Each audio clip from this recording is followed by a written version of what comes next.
चिड़ियों से मैं बाज लड़ाऊं, गिदड़ा को मैं शेर बनाऊं, 1.25 से 1 लड़ाऊं, तभी गोविंद सिंह नाम कहाऊं। तुम नवेली पीढ़ियों के सारथी हो जाओगे, थाल पूजा के बनोगे, आरती हो जाओगे। देश के इतिहास का यदि अंश भर जानोगे जब, बस उसी क्षण आप सच्चे भारतीय हो जाओगे। नमस्कार, मैं हूं अमित शर्मा और आप देख रहे हैं शौर्य गाथा।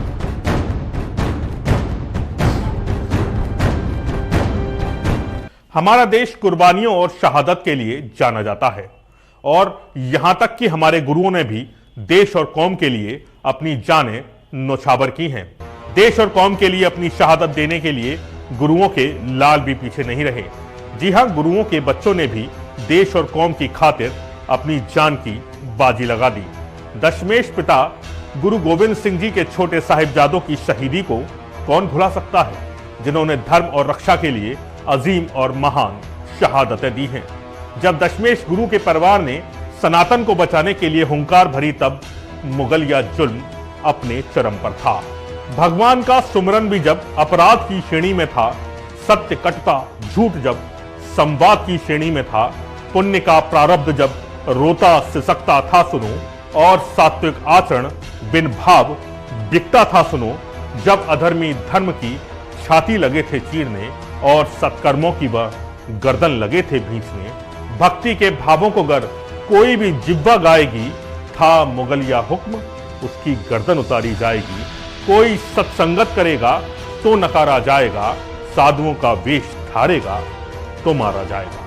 पूजा हवन इत्यादि धरती से हटाए जाएंगे, भगवान के सब भक्त सूली पर चढ़ाए जाएंगे। सत्य सनातन को गाली की उपमा दी जाती थी और विरोध करने वालों की जीभ खींच ली जाती थी। राम नाम का जाप भी जब अपराध हुआ था इस भू पर, और चिता भी राष्ट्रभक्ति की जब जलती थी धुंधू कर, जब हिंदू को मात्र एक अपराधी समझा जाता था, जब कोई मंदिर में घंटी तलक बजाना पाता था, मंदिर तोड़ तोड़ करके मस्जिदें बनाई जाती थी, धर्म सनातन की मानो अस्थियां बहाई जाती थी, जब नंगी मां बहनों के बाजार लगाए जाते थे और सनातनियों के सर धड़ से उड़वाए जाते थे, नीतिवान धरती पर उल्टी नीति निभाई जाती थी, मुसलमान न बनने पर खाले खिंचवाई जाती थी, तब दशमेश गुरु सनातन का इतिहास सुनहरा करते हैं, इस माटी के लाल रंग को और भी गहरा करते हैं। दशमेश गुरु के साहिबजादों की शहादत से तो मानो सरहिंद की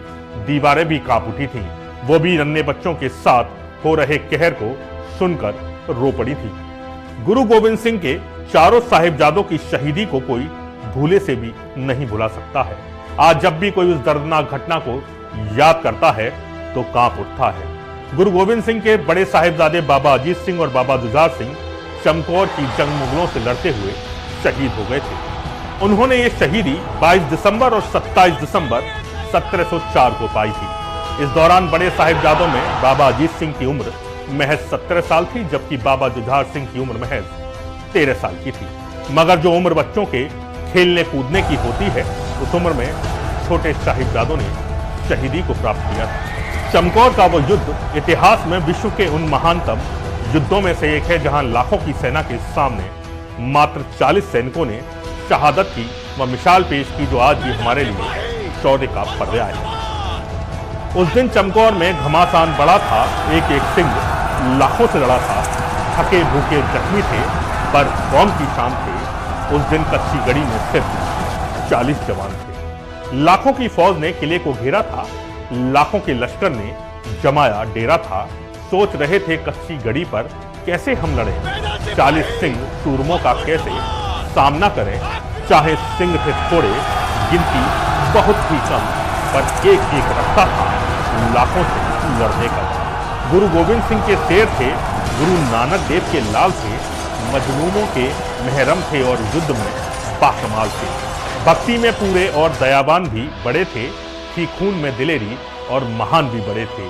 था उन्हें पक्का कि आज मरना जरूर है, पर जालिमों के साथ युद्ध करना जरूर है। धन्य दशमेश गुरु, धन्य तेरा कलेजा, कलेजे के टुकड़ों को युद्ध करने भेजा। उस दिन तेरी कौम ने इतिहास रचाया था, ली जालिमों से टक्कर, किया जुल्म का सफाया था। आखिर गुरु के सिंहों ने फैसला लिया, युद्ध में मर मिटने का इरादा किया। 5-5 के सिंहों ने दस्ते बनाए थे, दुष्टों के झुंडों में खंडे खड़काए थे। योद्धा शूरवीर थे, बहादुर बड़े थे, गीदड़ों की झुंड में जैसे शेर आ पड़े थे। जिनकी उम्र थी छोटी वह मासूम बड़े थे, उस दिन युद्ध में वह भी बड़े शान से लड़े। वो अजीत सिंह, वो जुझार सिंह प्यारे, पाई युद्ध में शहीदी, लगा विजय के जयकारे। छोटे साहिबजादों को सरहद के सूबेदार वजीर खान ने जिंदा दीवारों में चिनवा दिया था।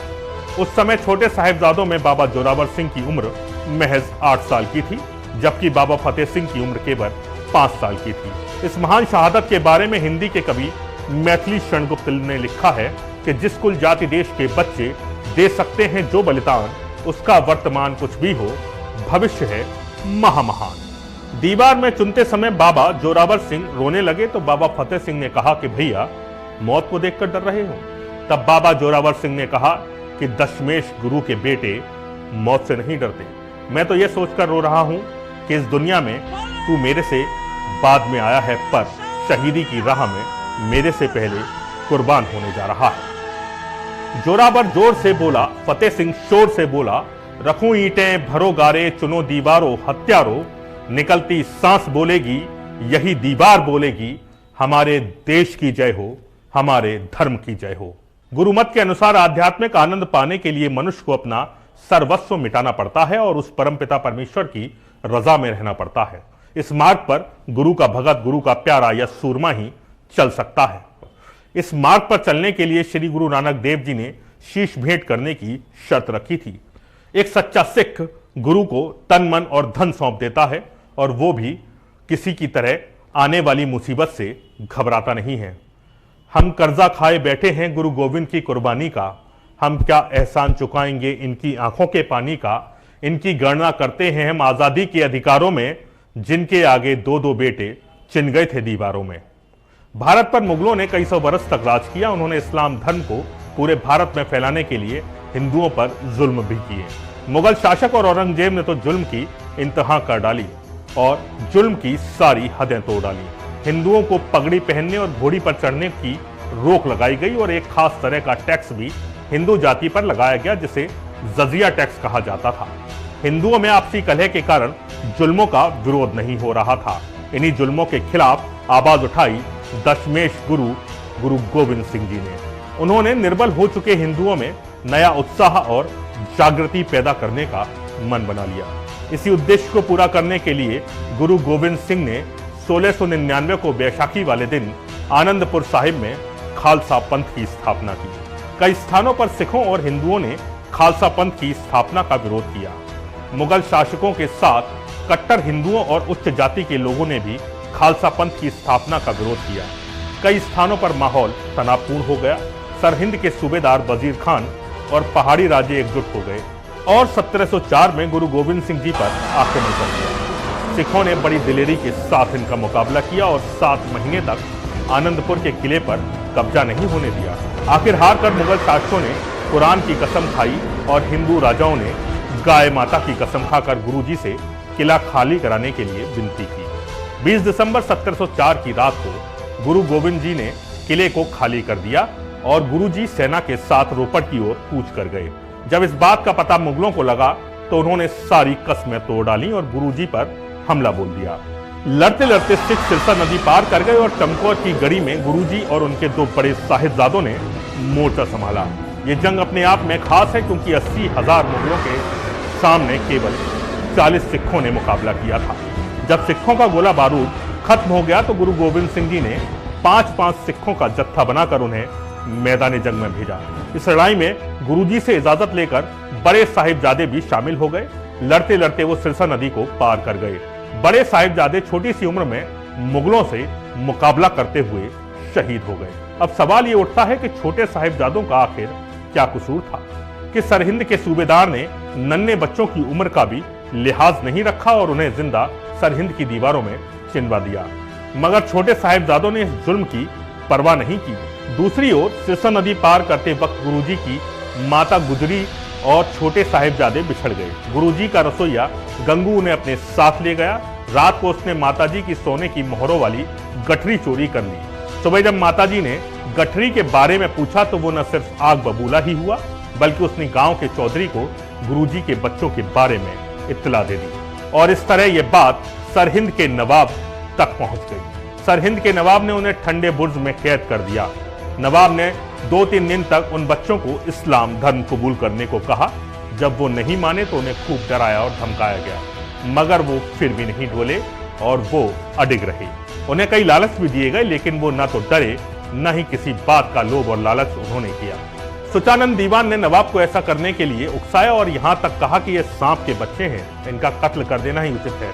आखिर में काजी को बुलाया गया, जिसने उन्हें जिंदा ही दीवार में चिनवा देने का फतवा जारी कर दिया। उस समय मलेर कोटला के नवाब शेर मोहम्मद खां भी वहां उपस्थित थे। उसने इस बात का भरपूर विरोध किया।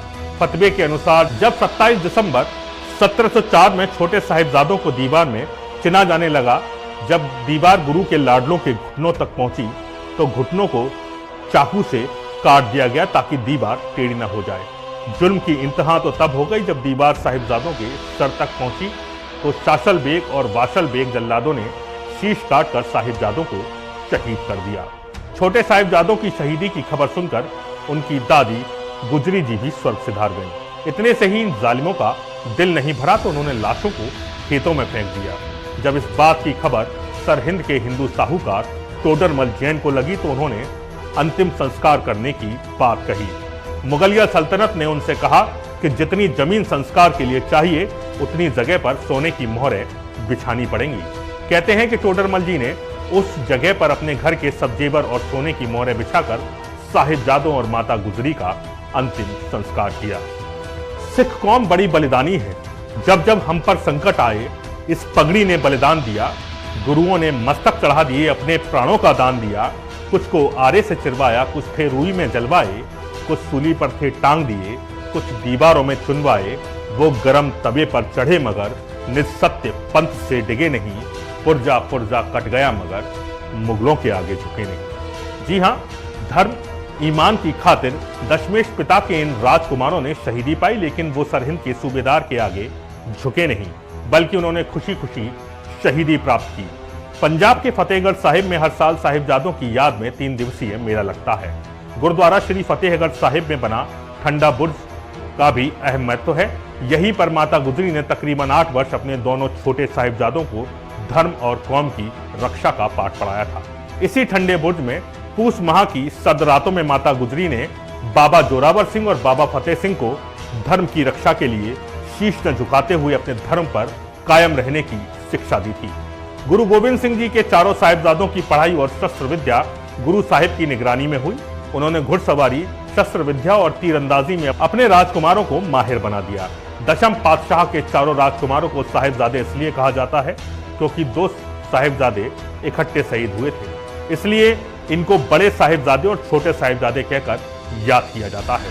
जोरावर सिंह जी की शहीदी के समय उनकी उम्र महज 9 साल की थी, जबकि बाबा फतेह सिंह की उम्र महज 7 साल की थी। इनके नाम के साथ साथ बाबा शब्द इसीलिए लगाया जाता है क्योंकि उन्होंने इतनी छोटी उम्र में शहादत देकर मिसाल पेश की। उनकी इस बेमिसाल कुर्बानियों के कारण इन्हें बाबा पद से सम्मानित किया गया। देश धर्म के वास्ते वार दिए सुचार, 4 मरे तो क्या हुआ, जीवित हैं कई हजार। आप सभी से निवेदन है कि बाल दिवस मनाना है तो कृपया हमारे सनातनी बालकों जिन्होंने अपने देश और धर्म के लिए अपने प्राण न्यौछावर किए उनके लिए मनाएं, तो उन नन्हे बालकों के लिए यही सच्ची श्रद्धांजलि होगी।